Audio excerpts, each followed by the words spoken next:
印象中他心血管出问题的机会也会比一般患者还要更高。对，因为会缺氧，氧气的浓度就不够，所以久了你的心脏就是处于一个很高压的状态，你的心血管承受了过度的压力，所以本来就会有一些，例如像高血压，长期有高血压，然后有一些人甚至早年中风，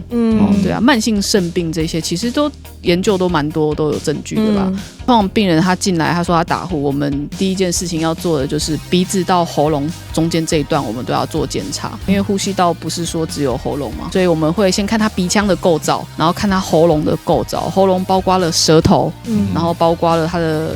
悬雍垂软腭、扁条线，对，然后最后我们再用内视镜去看他的整个气管的开口。第一件事情要先去确定他到底是哪个地方塞住了，空气过不去，然后我们再去给他对做治疗。